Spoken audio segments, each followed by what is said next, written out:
Today, we're jumping into a connection that might sound a little out there at first. We're talking about the trader's secret love song, and how a poem from thousands of years ago can actually give us a powerful framework for thinking about the modern market. So let's just get right to it. It's a fair question, right? An ancient love poem and modern trading, what could they possibly have in common?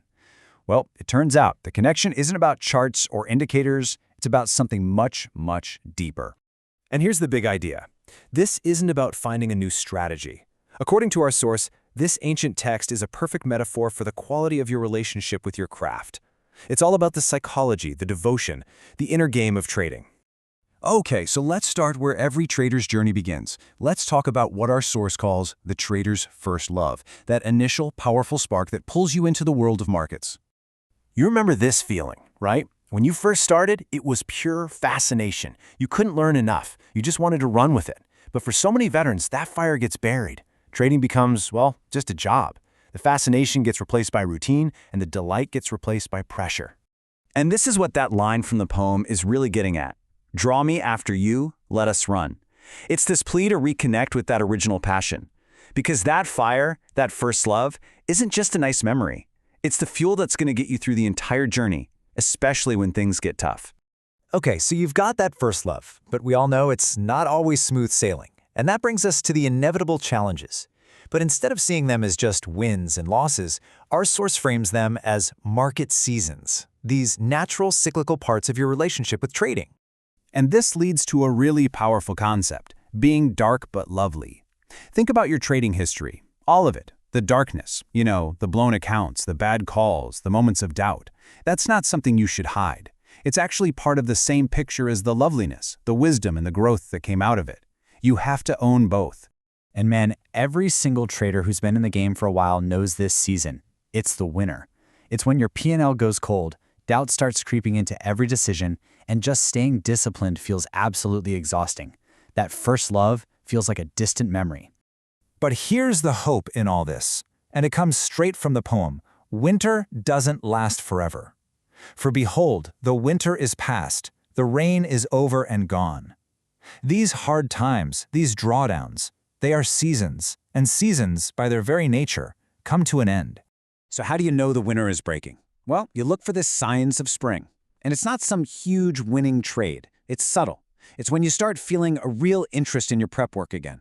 When you feel genuine conviction in your ideas, when your energy comes back. When you start seeing these signs, that's the market inviting you to re-engage. But just as things are getting good, there's a new danger. The poem warns us to beware the little foxes. What are they? They're the small compromises, skipping your review, fudging your position size, getting lazy. And here's the kicker. They're most dangerous when you're doing well, because that's when you let your guard down. So, if you've navigated the seasons, what's next? Well, it's about building something that lasts. This brings us to the discipline of devotion, which is all about the mature, active work it takes to maintain mastery for the long haul. You know those days when the market just feels dead and nothing is setting up? You can't just sit there passively scanning. This is where you activate the City Search Protocol. You get up. You start an active, structured hunt.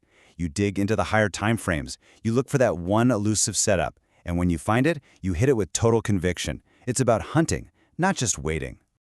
And once you've built that edge, you have to protect it like a fortress. Our source uses this incredible metaphor of a locked garden. Your proven system is that garden.